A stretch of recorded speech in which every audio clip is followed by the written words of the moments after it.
오늘 그날이 오면이라는 제목으로 하나님 말씀 증거하겠습니다. 이스라엘은 주전 586년에 망했습니다. 그리고 바벨론의 포로로 잡혀가게 되는데, 우리가 고등학교 때 세계사 시간에 배우는 바벨론 유수라고 하는 그 사건이지요. 자, 그림을 한번 좀 보실까요? 이 그림을 보시면 이것은 19세기 프랑스의 화가인 제임스 티소가 그린 그림입니다. 이 사람이 바로 이 이스라엘이 망하는 바로 이 바벨론 유수 이 장면을 그렸죠. 굉장히 유명한 그림입니다. 자, 망하기 전이라는 견해도 있고요. 이 요엘서가 기록된 것이 바로 이스라엘이 망하기 전이라는 견해도 있고, 이스라엘이 망한 이후라고 보는 그런 견해도 있습니다. 그러니까 대략 한 지금으로부터 2500년 전의 일이죠. 그러니까 요엘서는 지금으로부터 2500년 전에 기록된 말씀입니다. 문제는 이겁니다. 그러면 2500년 전에 기록된 말씀이 도대체 나하고 무슨 상관이 있느냐 하는 것입니다. 여러분, 전에 이런 말씀 드렸죠. 기록해 주신 것은 기억하라는 것이다. 왜 우리에게 기록해서 그 말씀을 전달해 주셨나? 우리로 하여금 기억하라는 것입니다. 그러니까 2500년 전에 기록되어진 이 요엘서의 말씀 속에 지금 2021년을 살아가는 우리가 기억해야 할 진리의 메시지가 담겨 있다라고 말씀하고 있는 것입니다.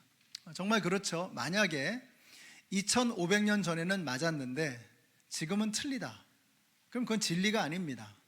진리는 시대를 불문하고 언제나 진리이어야 하는 것이죠. 그것이 진짜 진리인 것입니다.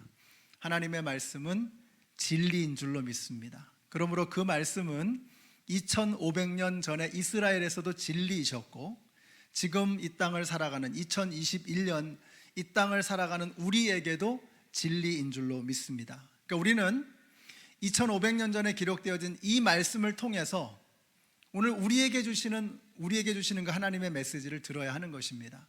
메뚜기 재앙 때문에 모든 것이 다 무너져 버린 그 시대에 주셨던 이 말씀이 코로나 때문에 모든 것을 잃어버린 이 시대에도 여전히 동일하게 진리다라고 하는 이것을 분명하게 믿어야 하는 것입니다.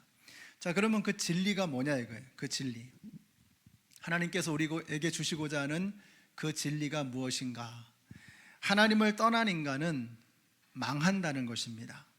19절에 보세요. 이집트는 황무지가 되고 에돔은 황량한 사막이 된다.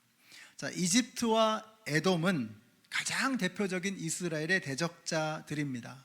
하나님을 대적하는 자들이죠. 그러니까 승승장구하던 그들이 이제는 황무지가 되고 사막이 된다고 말씀하고 있습니다. 그 이유가 뭐냐? 그 다음에 나오죠. 그들의 폭력과 살인 때문이라고 말씀하고 있어요. 자, 그러니까 이 말은 뭐죠? 이스라엘 백성들이 이집트와 에돔의 그 폭력과 살인 때문에 엄청난 고통을 겪은 것입니다.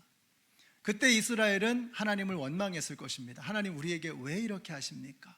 우리가 왜 이런 고난을 겪어야 합니까? 라고 그들은 하나님을 향해 부르짖고 원망했을 것입니다.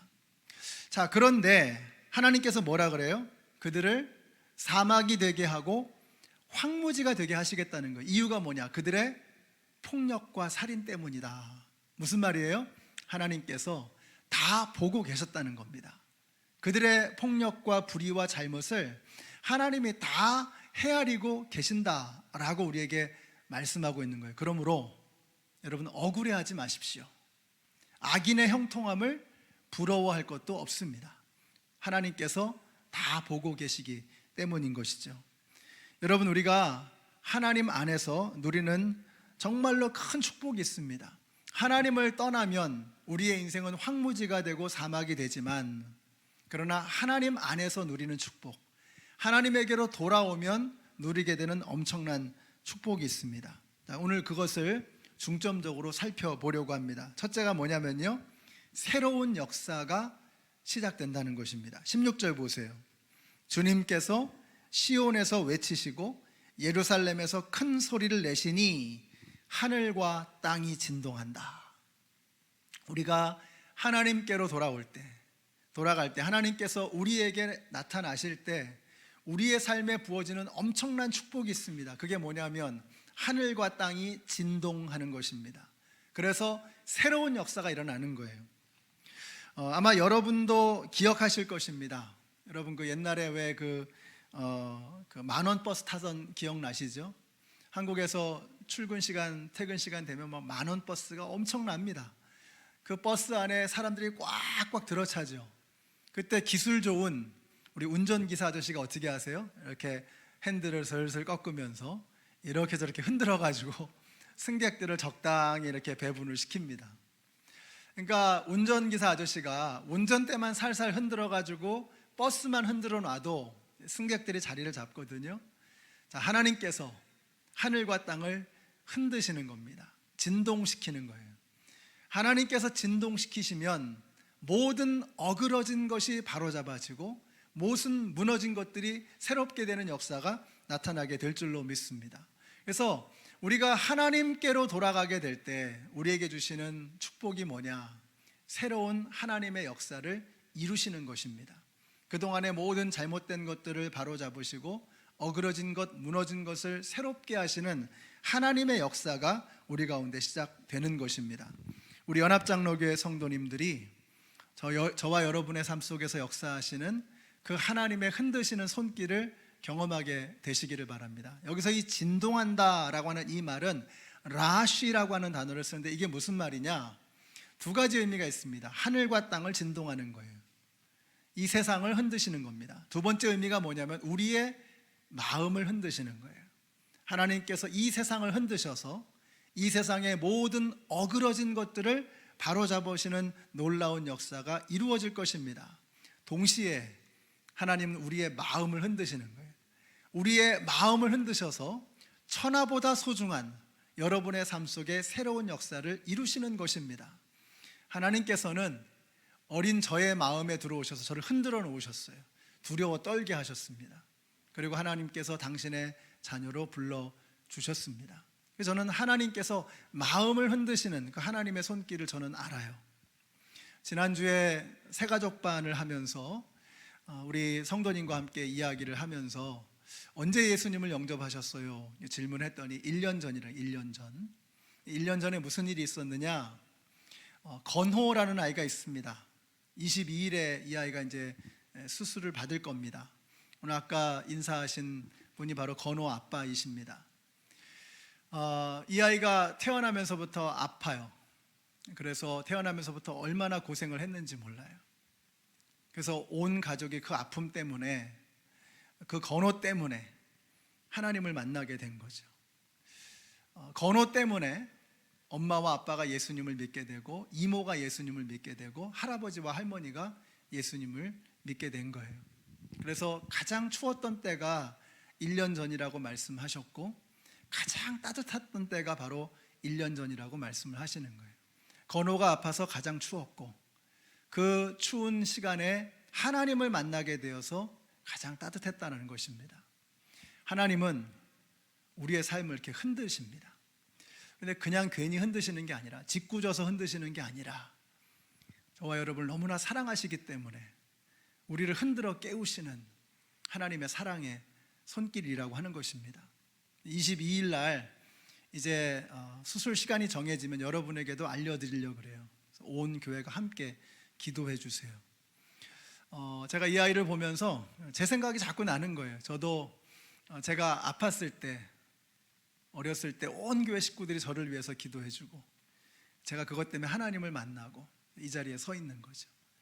여러분들이 건호를 위해서 기도해 주시고 함께 해 주시기를 부탁드립니다. 하나님께서 여러분의 삶을 흔드실 때 그게 여러분이 그냥 미워서가 아니라는 거예요. 짓궂어서가 아니시라는 거예요. 우리를 너무나 사랑하셔서 우리를 흔들어 깨우시는 당신의 품으로 끌어안으시려고 하는 하나님의 사랑의 손길이 우리의 삶을 진동시키는 것을 믿으시기 바랍니다. 그러니까 우리가 삶이 흔들릴 때 그 우리의 삶을 흔드시는 하나님의 손길을 만나야 되는 거예요. 우리 연합장로교 성도님들이 그 우리를 흔드시는 하나님의 손길을 낭비하지 않으시는 우리 모든 성도님들이 되시기를 바랍니다. 우리가 하나님께로 돌아가게 될 때 주시는 하나님의 또 다른 축복이 뭐냐면 그것은 하나님을 아는 축복입니다. 하나님을 아는 축복. 17절 보세요. 이스라엘아, 그때 너희는 내가 주 너희의 하나님임을 알아야 한다. 여기 안다라는 이 단어는 아주 특별합니다. 체험적으로 아는 것입니다. 야다라는 단어인데 이게 체험적으로 아는 거예요. 우리 종교개혁자였던 켈빈은 우리가 하나님을 아는 두 가지를 이야기합니다. 하나는 믿음으로 아는 것이죠. 우리가 예수님 본 적 없잖아요. 근데 예수님을 믿습니다. 믿음으로 우리가 하나님을 알게 되는 거죠. 두 번째는 체험적으로 하나님을 아는 거예요. 주님이 오실 그날에 우리의 눈으로 주님을 바라보게 될 것입니다. 뿐만 아니라 그날을 살아가는 동안 그때까지 우리는 하루하루의 삶 속에서 경험을 통해서 체험을 통해서 우리의 삶 속에서 하나님을 만나야 하는 것입니다. 그러니까 우리가 하나님께로 돌아가게 될 때 하나님이 주시는 축복이 뭐냐면 하나님을 아는 축복, 우리의 삶으로 하나님을 만나는 축복을 우리에게 주신다고 말씀하고 계세요. 여러분, 이스라엘 백성들이 하나님에 대해서 얼마나 많이 들었겠습니까? 그런데 메뚜기 재앙을 통해서 그들은 피부로, 온 몸으로 하나님을 알게 되었다는 거예요. 하나님이 얼마나 크고 광대한 분이신지, 또 하나님이 메뚜기 재앙을 통해서 그들을 얼마나 사랑하시는지를 하나님께서 그들에게 보여주셨고, 그들은 피부로, 온 몸으로 하나님을 만날 수 있게 되었던 것입니다. 우리도 코로나라고 하는 재앙을 통해서 우리가 얼마나 미약하고 나약한 존재인지를 깨닫게 되었습니다. 그렇잖아요. 우리가 막 우주를 간다, 엄청난 기술을 가지고 있다, 굉장히 교만해져 있었죠. 그런데 우리 인간을 가만히 들여다보면 남극과 북극에서 녹아내리고 있는 얼음조차 멈추지 못하고 있어요. 인간의 탐욕 때문에, 인간의 욕망 때문에 우리는 너무나 스포일돼 있죠. 너무나 많은 것을 사용하고 그냥 쓰레기처럼 버리고 지구가 점점 뜨거워져요. 지구협약, 기온협약 이런 것들을 해도 이게 기후협약을 해도 이게 잘 지켜지지가 않는 이유가 뭐예요? 우리가 너무 우리의 욕망과 우리의 욕심이 너무 크기 때문에, 우린 거기 너무 익숙해져 있기 때문에 포기하기가 싫은 거예요.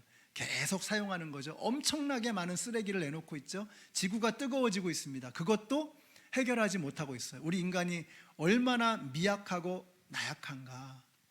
내 대에만 괜찮으면 괜찮다는 거 아닙니까? 우리의 자녀들이 얼마나 고생을 하든, 그 자녀의 자녀들이 어떤 재앙을 만나든 우린 거기까지 별로 신경 쓰고 싶어 하지 않는 거. 어떻게 되겠지 뭐. 그걸 보면 우리가 얼마나 미약하고 나약하고 사악한지를 알 수가 있어요. 지구가 지금 얼음이 녹아내리는 것을 우리 인간이 막지를 못하는 겁니다. 얼마나 나약하고 미약한 존재인가. 코로나도 바로 그와 같은 현상 중에 하나가 아니겠습니까? 우리의 사악함, 우리의 욕망을 주체하지 못하는 그 악함, 이것을 우리가 컨트롤하지 못해서 생겨나는 문제가 아니겠습니까? 우리가 이런 코로나와 같은 상황을 만나면서 느끼는 게 뭐냐면 우리 하나님을 우리가 어떻게 바라봐야 하는가, 하나님은 어떤 분이신가, 우리 인간은 어떤 존재인가 하는 것을 절실하게 깨닫게 되는 것입니다. 그래서 제가 일전에 말씀드렸잖아요. 우리가 이 기간을 낭비하면 안 된다. 코로나라고 하는 이 기간, 벌써 이제 2년이 다 돼가잖아요. 그 2년이라는 기간 동안 우리가 뭘 하고 있냐 이거예요. 하나님을 만나야죠. 하나님을 경험하고 하나님을 더 깊이 체험해야 되는 것입니다. 우리가 그냥 이루고 있으면 안 된다는 거예요. 코로나 탓하고 바이러스 탓하고 세상 탓하고 이래가지고는 안 된다는 것입니다. 뭐라도 해야죠. 하나님께서 이걸 통해서 우리에게 주시고자 하는 분명한 축복의 메시지가 저는 있다고 확신합니다. 그러니까 우리가 세월이 지나서 저는 2020년과 21년을 이렇게 낭비했습니다. 이룰 수 없잖아요. 우리 자녀들에게. 아빠는 엄마는 그때 뭐 했어? 어떻게 지냈어? 그때 정말 어땠던 거야? 라고 물어볼 때 여러분, 우리가 지금이라도 늦지 않았어요. 내가 그때 하나님을 더 깊이 만날 수 있었단다 라고 이야기해 줄 수 있어야 되지 않겠습니까? 사랑하는 성도 여러분, 하나님께서 메뚜기 재앙을 그냥 주신 게 아니에요. 그냥 주셨다면 what a waste. 얼마나 큰 낭비이겠습니까? 그걸 통해서 하나님께서 이스라엘 백성들이 피부로 하나님을 만나기를 원했던 거죠. 하나님이 이 코로나 재앙 가운데 우리를 두신 것도 이게 그냥 아무런 뜻 없이 이유가 없이는 아닐 거라는 걸 우리가 알아야 되는 거예요. 이걸 그냥 이렇게 낭비해서는 안 되는 것입니다. 하나님을 더 깊이 만나야 하는 것입니다. 더 절박한 심정으로, 아까 우리가 찬양했던 것처럼 마라나타, 주 예수여 오시옵소서, 더 절박한 심정으로 영혼 구원을 위해서, 하나님 나라를 위해서 우리가 더 열심히 일어서야 하는 것입니다. 우리 여기 나오신 우리 모든 성도님들, 여러분의 삶의 하루하루의 삶을 통해서 하나님을 더 깊이 체험하고 하나님을 더 깊이 만나시는 축복을 누리시는 저와 여러분 모두가 되시기를 우리 예수님의 이름으로 축원합니다. 우리가 하나님께로 돌아가게 되면 얻게 되는 축복이 뭐냐? 세 번째는요, 복이 임할 것입니다. 그런데 그냥 복이 아니라 흘러 넘치는 복이, 흘러 넘치는 복. 18절 같이 읽습니다. 시작. 그날이 오면 산마다 새 포도주가 넘쳐 흐를 것이다. 언덕마다 젖이 흐를 것이다.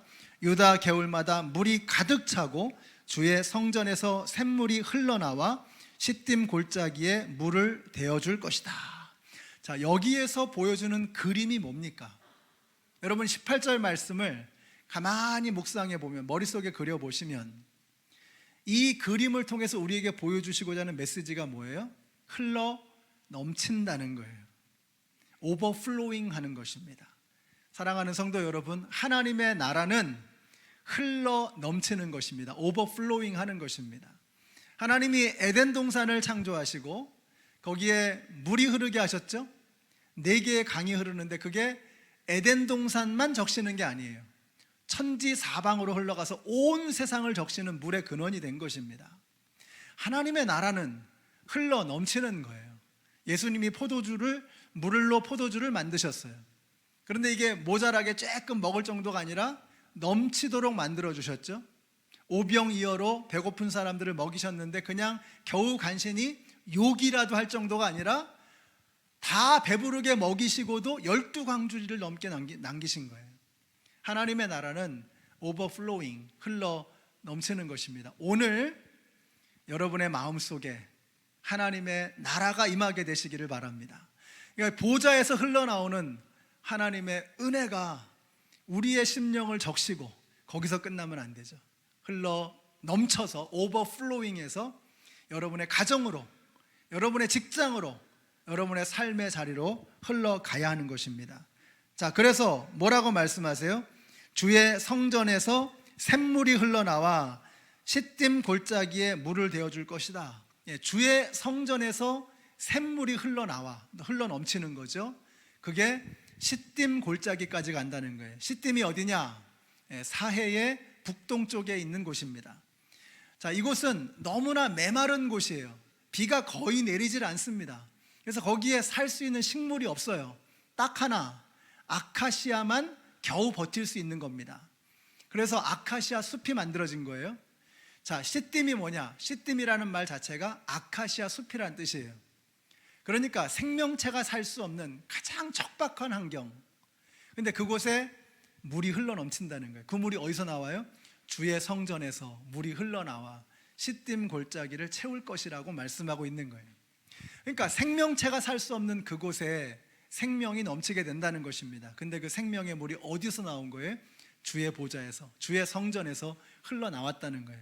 저는 우리 연합장로교회에서 흘러넘치는 생명의 물이 여러분을 통하여 세상으로 흘러들어가 죽어가는 영혼들에게 다 그들의 죽어가는 영혼을 살리는 은혜의 역사가 나타나게 되시기를 우리 예수님의 이름으로 축원합니다. 성경은, 그리고 선지자들은 바로 이 이야기를 하는 거예요. 이사야 선지자, 아모스 선지자, 그들 모두가 이 이야기를 하는 것입니다. 흘러 넘친다는 거예요. 스가랴 선지자는 이렇게 말합니다. 그날이 오면 예루살렘에서 생명을 주는 샘물이 솟아나와, 똑같은 말이죠. 주의 성전에서 물이 나와서 시딤 골짜기를 적시듯이 예루살렘에서 생명을 주는 샘물이 솟아나와 절반은 동쪽 바다로, 절반은 서쪽 바다로 흐를 것이다. 그 물은 가물은 여름철에도 마르지 않고 추운 겨울에도 멈추지 않을 것이다. 아멘이십니까? 에스겔 선지자가 이렇게 말씀합니다. 성전에서 흘러나온 물이 발목까지, 무릎까지, 허리까지 차오르더니 도저히 건널 수 없는 강이 되는 거예요.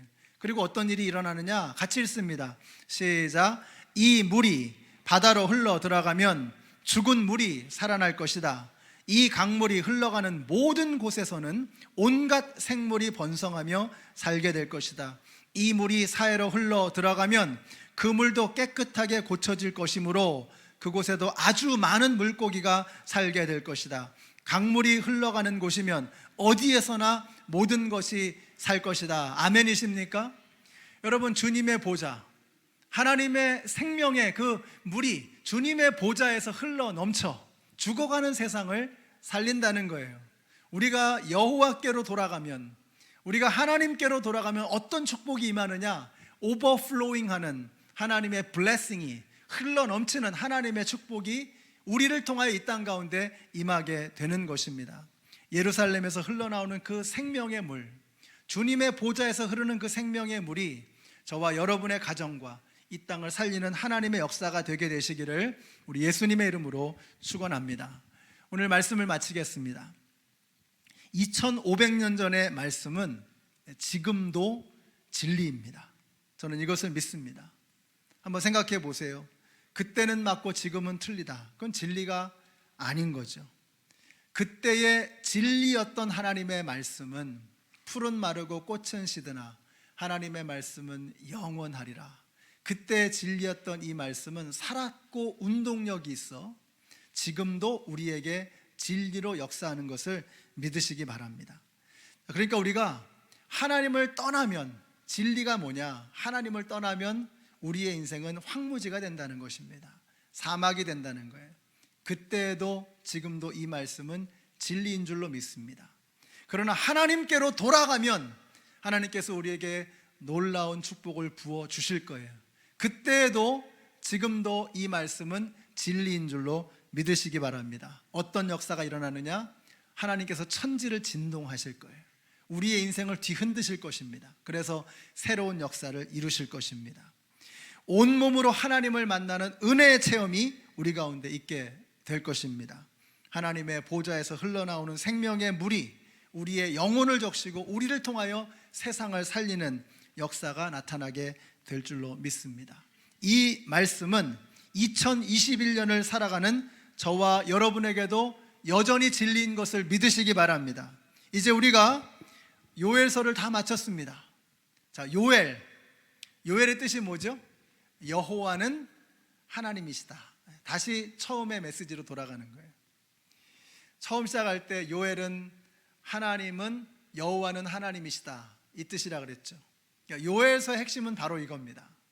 여호와께서 하나님이시다.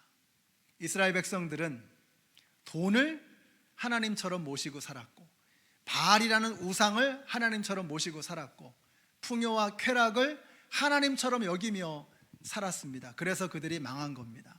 그래서 그들이 메뚜기의 재앙을 겪은 것입니다.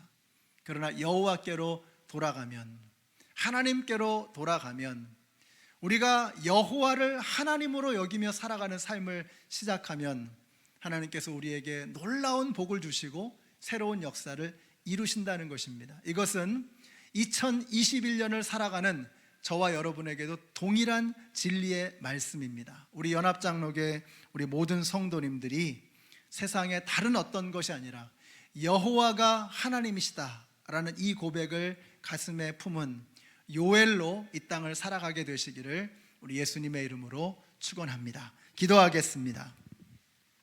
하나님 감사합니다.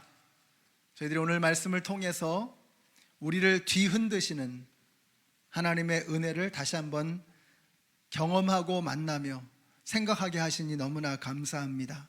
잠자고 있었던 저희들의 삶이 기지개를 펴고 일어서게 하여 주시고, 하나님께서 뒤흔들어 깨우시는 그 하나님의 사랑의 손길을 통하여 하나님께서 우리에게 예비하신 그 어마어마한 축복들이 우리의 삶에 흘러 넘치게 하여 주시옵소서.